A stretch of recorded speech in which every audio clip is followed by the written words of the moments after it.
ಎಷ್ಟು ವರ್ಷಗಳಿಂದ ಮಾಡ್ಕೊಂಡಿದ್ದೀರಾ? ಏನು ವಿಶೇಷತೆ? ಸ್ವಾಮಿ ಶ್ರೀ ಭಗವಾನ್ ಸತ್ಯ ಸಾಯಿ ಬಾಬಾರವರ 100ನೇ ವರ್ಷದ ಜನ್ಮದಿನಾಚರಣೆ ಪ್ರಯುಕ್ತ ನಾವು ನಮ್ಮ ಆತ್ಮೀಯರಾದ ಚೇತನ್ ಹ್ಯಾಂಡ್ಸನ್ ಸಂತೋಷ್ ಹೇಳಿದೆ ಏನಾದರೂ ಮಾಡಿ ಆ ಭಗವಾನ್ ಕೃಪೆ, ಆ ಭಗವಾನ್ ಇದರಿಂದ ಏನಾದರೂ ಮಾಡಿ ನಾವೆಲ್ಲ ನಿಮಗೆಲ್ಲ ಸಾಥ್ ಇರ್ತೀವಿ ಅಂತೇಳಿ ಹೇಳಿದ್ರು.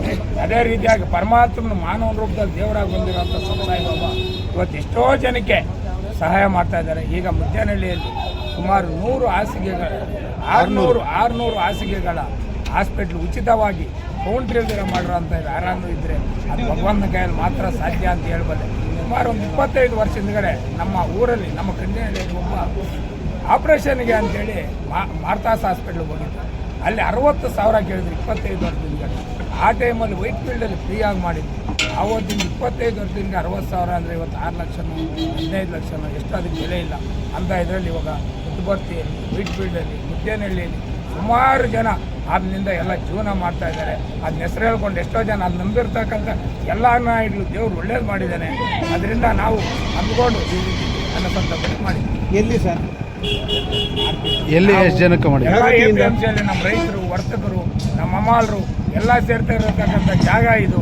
ನಾವು ಸಹ ಜೀವನ ಮಾಡ್ತಾ ಇರೋಂಥ ಜಾಗ, ನಾವು ಚೆನ್ನಾಗಿರೋಂಥ ಜಾಗ ಅಂದರೆ ನಾವು APMC ನಾವು ಇಂಥ ಜಾಗದಲ್ಲೇ ಊಟ ಕೊಡಬೇಕು ಅಂತೇಳಿ ತೀರ್ಮಾನ ಮಾಡಿಕೊಂಡು ಅದರಿಂದ ನಮ್ಮ APMC ನಮ್ಮ ಹೆಸರು ಸುರೇಶ್.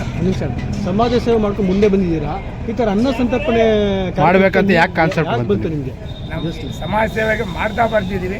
ಮುಂದೆ ಏನಾದರೂ ದೇವ್ರು ಭಗವಂತ ಈ ರೀತಿ ಮಾಡಿದ್ರೆ ಏನಾದರೂ ಒಂದು ರೀತಿ ನಮಗೂ ದೇವ್ರು ಒಳ್ಳೇದಾಗ್ತೈತೆ. ಮುಂದೆ ಯಾವುದೇ ರೀತಿಯಲ್ಲಾದರೂ ವಿಚಾರ ಅಲ್ಲ, ಭಗವಂತ ಕೃಪೆಯಿಂದ ಒಳ್ಳೇದಾಗ್ತೈತೆ ಅಂತ ಮಾಡ್ತಾರೆ. ಸಾಯಿಬಾಬಾ ಬಗ್ಗೆ ಜನಗಳಿಗೆ ಏನು ಒಂದು ಮೆಸೇಜ್ ಕೊಟ್ಟಿರ? ಸ್ವಾಮಿ ಬಗ್ಗೆ ಕೊಡಬೇಕಾದ್ರೆ ಒಂದಲ್ಲ 100 ಅಲ್ಲ 1000 ಮೆಸೇಜ್ ಕೊಡ್ಬೋದು. ಯಾಕೆ ಅಂತ ಹೇಳ್ತೀಯಾ, ಈಗ ಒಬ್ಬ ಆಟೋ ರಿಕ್ಷಾದವ್ರು ಆಗ್ಬೋದು, ಹಾಸ್ಪಿಟ್ಲಿಗೆ ಹೋಗ್ಬೋದು, ಹೆರಿಗೆಯವರು ಆಗ್ಬೋದು, ಸುಮಾರು ಕೋಟಿಗಳು ಖರ್ಚು ಮಾಡಿದ್ರು ಆಗಲ್ಲ ಅಂಥ ಹಾಸ್ಪಿಟ್ಲ್ ನಮ್ಮ ಚಿಕ್ಕಬಳ್ಳಾಪುರ ತಾಲೂಕಲ್ಲಿ ನಮ್ಮ ಮುದ್ದೇನಹಳ್ಳಿಯಲ್ಲಿ ಅದು ನಮ್ಮ ವಿಶ್ವೇಶ್ವರಯ್ಯರು ಜನಿಸಿರ್ತಕ್ಕಂಥ ಜಾಗದಲ್ಲಿ ಇಂಥ ಹಾಸ್ಪಿಟ್ಲ್ ಆಗಿದೆ, ಇಂಥ ಇದಾಗಿದೆ ಅಂತೇಳಂದರೆ ನಾವು ಸಂತೋಷ ಪಡ್ತೀವಿ. ಅದು ನಮ್ಮ ಚಿಕ್ಕಬಳ್ಳಾಪುರ ತಾಲೂಕಲ್ಲಿ.